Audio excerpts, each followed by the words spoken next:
नमस्कार मित्रांनो, cinematic Maharashtra YouTube चॅनलमध्ये आपलं स्वागत आहे. मित्रांनो, आज आपण आलो आहोत पांडवगडच्या इथे. जर तुम्हाला पांडवगडला यायचं असेल तर जो मांढरदेवीचा जो रोड लागतो त्या रोडनी तुम्ही धावडी हे गाव क्रॉस करून गुंडेवाडी गावाच्या तिथे तुम्हाला लँडमार्क म्हणून झेरॉक्सचं दुकान लागेल. तिथे समोर तुम्ही गाडी लावून डायरेक्ट ट्रेक चालू करू शकता. तसं पाहायला गेलं तर हा जो पांडवगडचा जो ट्रेक आहे तो जास्तीत जास्त तसं म्हणायला गेलं तर 1 तासाचा ट्रेक आहे. जर तुम्हाला इकडे यायचं असेल तर इकडे 3 रूट आहेत. एक जो आहे तो मांढरदेवीचा जो रोड आहे त्या रोडनी येऊ शकता तुम्ही. दुसरा जो रोड आहे तो मेनवली गावातून तुम्ही येऊ शकता. तिथं तुम्हाला पांडवकालीन लेण्या देखील लागतील. आणि तिसरा रूट आहे त्याच गावातून फक्त बॅक साईडून तुम्ही इकडे येऊ शकता. तर चला तर मग मित्रांनो आपल्या प्रवासाला सुरुवात करूया.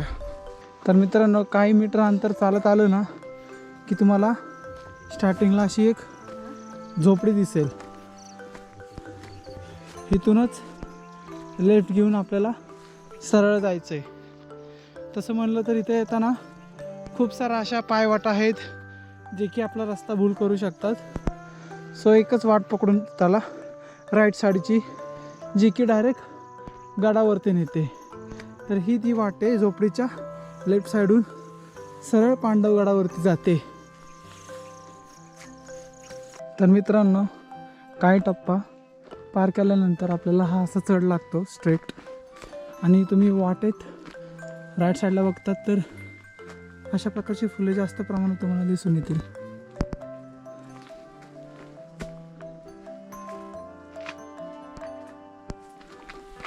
आता वाजले आज सकाळचे 8.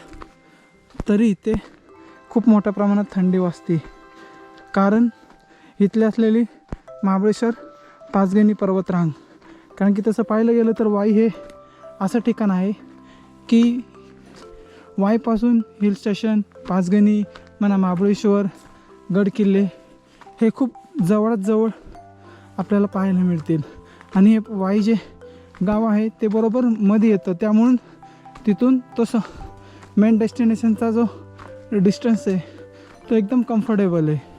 सर्व गोष्टी एकदम जवळ दिसून येईल तुम्हाला.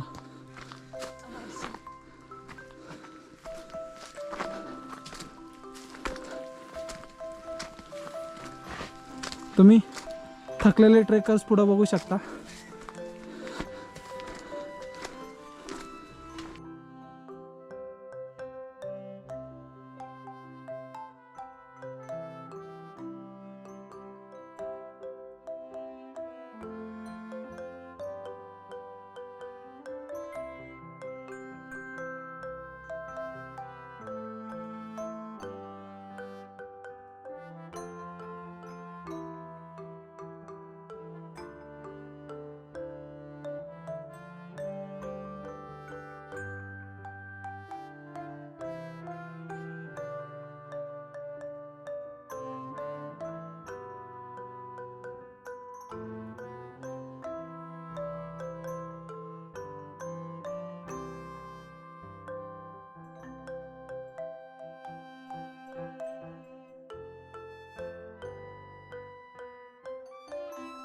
ड्रोन शॉट तुम्हाला कसा वाटला तो जरूर कळवा. आता इथून आपण थोडं काही मीटर अंतर चालत, म्हणजे तसं पाहायला गेलं तर 500 मीटर अंतरावरती आलं की तुम्हाला आहे ना असा ब्ल्यू कलरचा एक बोर्ड दिसेल. दाखवतो मी तुम्हाला.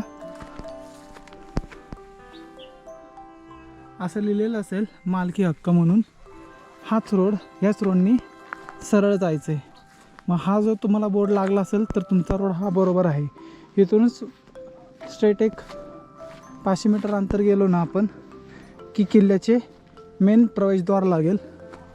तिथं स्ट्रेट हा रोड जातो. किल्ल्याच्या प्रथमदर्शनी जे लागतं ते हनुमानाचं मंदिर आणि 2 पाण्याची टाके. तर आपण अशा प्रकारे किल्ला पूर्ण एक्सप्लोअर करूया. आता एक 500 मीटर अंतरावरती आपल्याला किल्ल्याचं प्रवेशद्वार लागेल.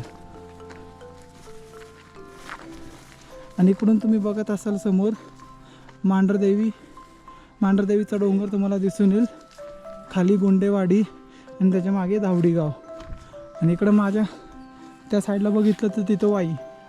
आणि लेफ्ट साईडला वरून मी तुम्हाला दाखवतो पाचगणीचा टेबल लँड आणि महाबळेश्वर. त्याचप्रमाणे तुम्हाला दोम धरणाचे दरवाजे देखील इथून क्लिअर दिसतात.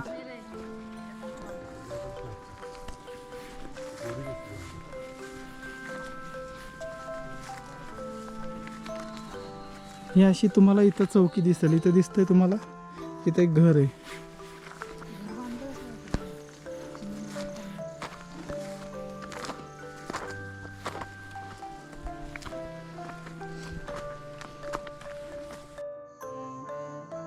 तर मित्रांनो, काही मीटर चालत अंतर आलो की तुम्हाला पहिल्यांदा दिसतं ते पाण्याचं टाकं.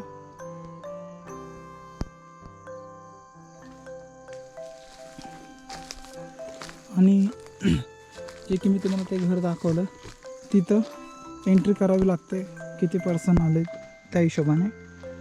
आणि इथून जो स्ट्रेट रोड जातो तो गडाच्या मेन प्रवेशद्वारापाशी जातो. त्याचप्रमाणे थोडं अजून पुढं आलं की एक छोटं, लेकिन पिण्यायोग्य नाही आहे पाणी, हे पाण्याचं टाकं दिसेल तुम्हाला अजून.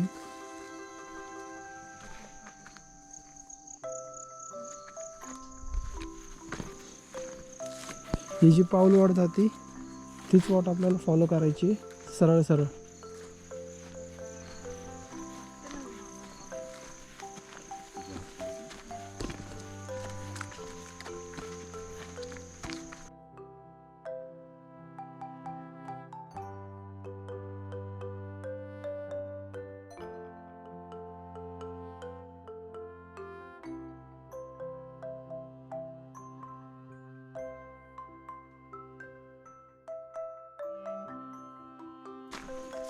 अशी फुलं ह्या सीझनमध्ये तुम्हाला बघायला मिळतील.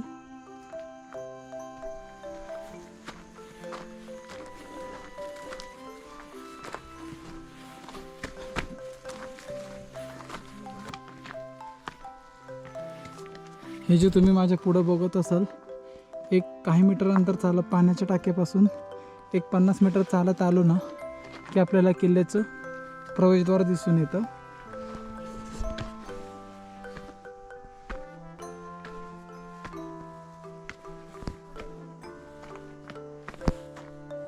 हे बघा,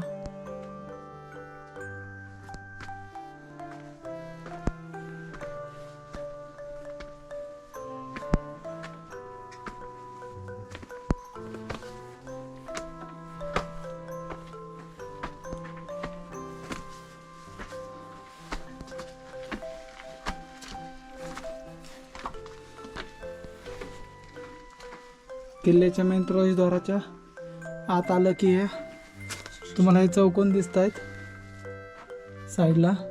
हे त्या काळातील दरवाजांचे चौकोन असू शकतात. आणि किल्ल्याचं तुम्ही जे प्रवेशद्वाराचा जो आकार बघताय तो थोडा कर्व आकारामध्ये.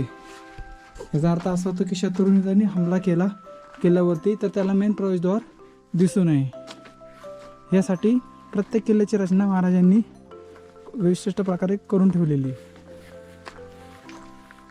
ही किल्ल्याची तटबंदी बघू शकता तुम्ही.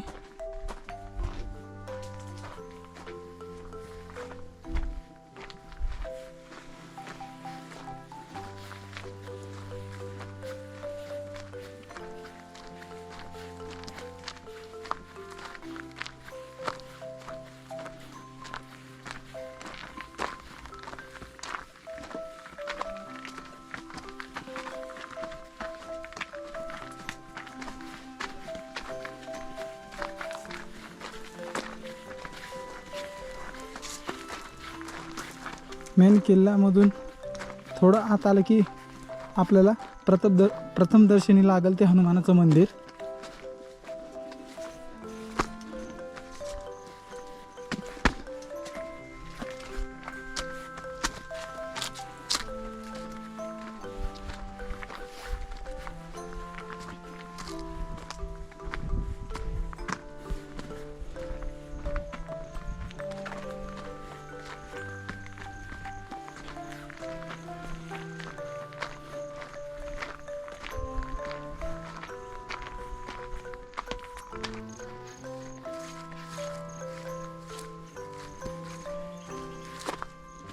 हेच ते हनुमानाचं मंदिर जे मी तुम्हाला बोललो किल्ल्याच्या प्रवेशद्वारातून आत आल्यावरती दिसतं.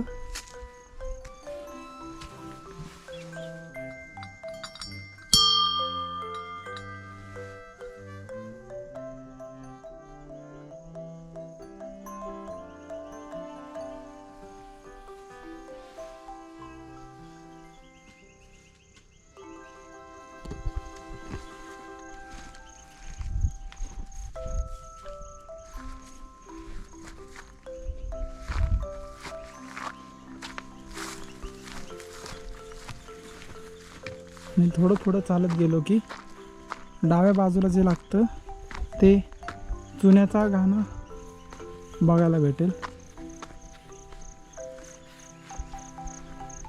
त्या टायमीला गड बांधण्यासाठी हा चुन्याचा घाणा वापरत असेल. हे बघा,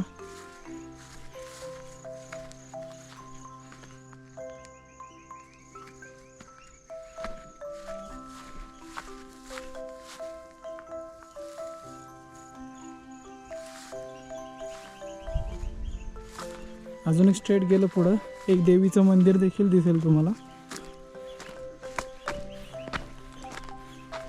इथे एक चुन्याचा घाणा आहे.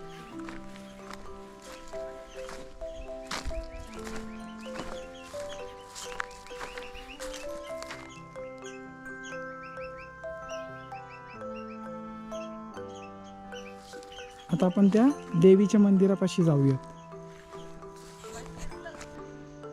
जसं की मित्रांनो, आपण आता हनुमान मंदिराच्या पाया पडून बाहेर आल्यानंतर मंदिराच्या तसं पाहायला गेलं तर हनुमान जे मंदिर आहे ते जीर्ण अवस्थेत दिसेल. ते व्यवस्थित बांधलेलं नाही आहे. आणि त्याचप्रमाणे गडावर आल्यानंतर आपल्याला पांडवजाई मंदिर आहे. आता आपण त्या मंदिरापाशी आलेलो आहे.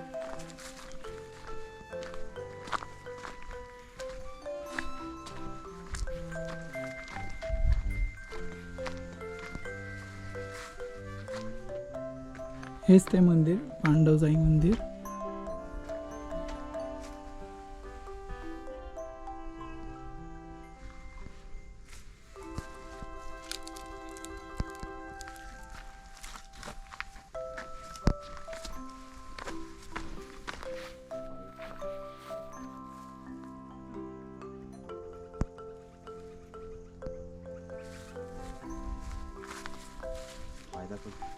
इथून आपण पुढे गेल्यानंतर तुम्हाला गाडाचे कातळकडे असल्यामुळे गाडावर फारशी तटबंदी बांधलेली दिसत नाही. म्हणजे त्याप्रमाणे ही तुम्ही बघताय ही गाडाची जी तटबंदी आहे ती जीर्ण अवस्थेत दिसून येईल.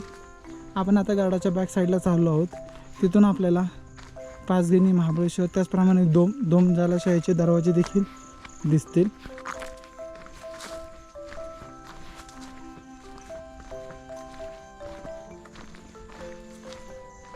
तसं पाहायला गेलं तर मित्रांनो, पांडवगडाचा इतिहास साधारणपणे इसवी सन 1778 ते 1193 या काळात दुसरा राजा भोज यांनी हा किल्ला बांधला होता, जो पांडवगड. हा नंतर पुढे किल्ला आदिलशाहीत गेला. नंतर आपल्या छत्रपती शिवाजी महाराजांनी 1673 हा पुन्हा किल्ला स्वराज्यात आणला. तिथून पुढं त्यांनी सैन्य दलात पिलाजी गोळे यांची नियुक्ती करून छत्रपती शिवाजी महाराजांनी अशी नोंद केलेली आहे की नंतर हा किल्ला त्यांच्या अंडरमध्ये गेला.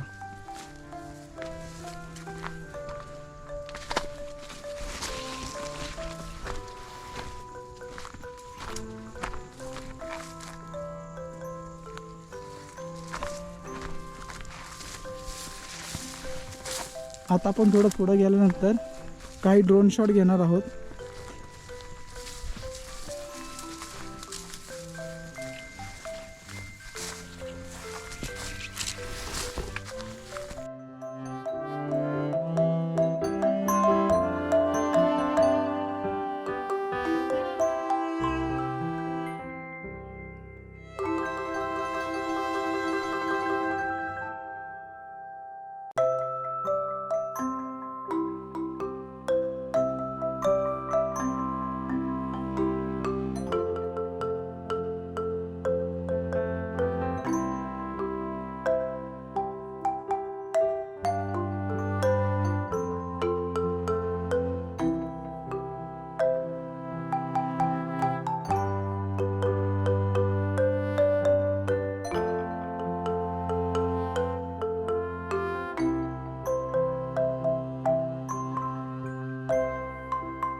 तर मित्रांनो, आपण ह्या मंदिराच्या पुढे इकडं आलो तर तुम्हाला अशी एक पाऊल वाट दिसेल. मी एक सांगतो फक्त, इथून पुढे जाऊ नका, कारण की इथून पुढे जे दिसतं ते सगळं गवतच आहे आणि इथून डायरेक्ट खाली खाई आहे. आणि माझ्यासमोर आता इथं खूप मोठ्या प्रमाणामध्ये धुकं आहे, त्यामुळे मी तुम्हाला क्लिअर दाखवू शकत नाही. ते समोर ते पाचगणी, इकडे महाबळेश्वर, माझ्या बॅक साईडला तुम्ही तिकडे बघत असाल, माझ्या गोप्रोमध्ये दिसतंय की नाही मी सांगू शकत नाही, पण तिकडे येतं दोम जलाशय, इकडं तो वाई शहर अख्खं. धुक्यामुळे ते क्लिअर दिसत नाही आहे. आता इथं आपण काही ड्रोन शॉट घेत आहोत, ते तुम्हाला कसे वाटले जरूर कळवा.